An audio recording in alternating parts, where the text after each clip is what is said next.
Okay, so let's look at our lesson today. We're going to further explore these bell-shaped curves, or what we're going to call a normal curve.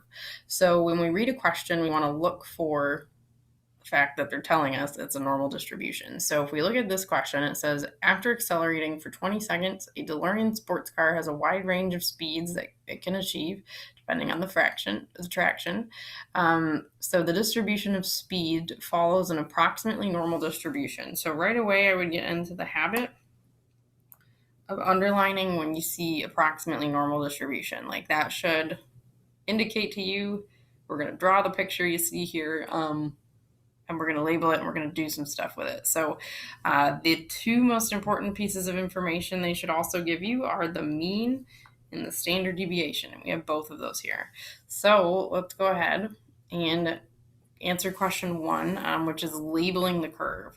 So whenever you have a normal distribution, you should automatically draw this bell-shaped thingy, and then we want to mark out every time. Whenever it says it's normal, we're going to mark out 3 standard deviations above the mean, those locations, and 3 standard deviations below. Because as we've already kind of talked about this week, we know there's certain areas of these sections, and we can use that to we're going to use that to find some information and answer some questions. So let's go ahead and label this thing. So what we're going to learn today is this notation. This is very important notation when you have a normal distribution.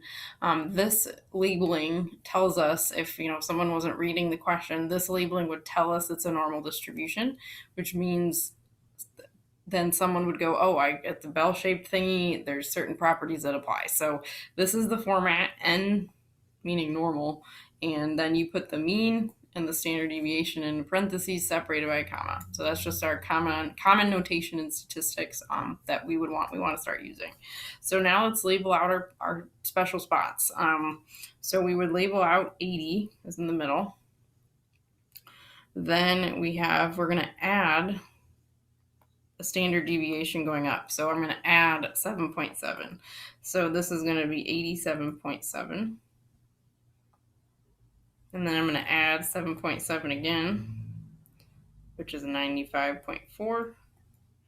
And I'm going to add it one more time to get my third standard deviation, which is 103.1.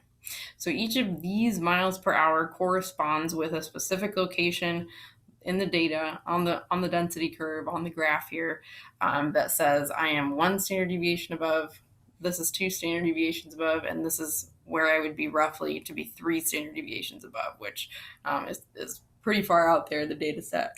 So now what we want to do is subtract going the other way. So we want to find out the 3 markings below the mean. So if I subtract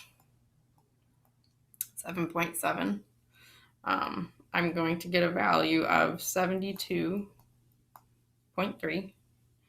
I'm going to subtract 7.7 again, and then get a value of 64.6, and subtract one more time, and I'm going to get a value of 56.9. You can double check all those on a calculator. I hope they're right. They should be.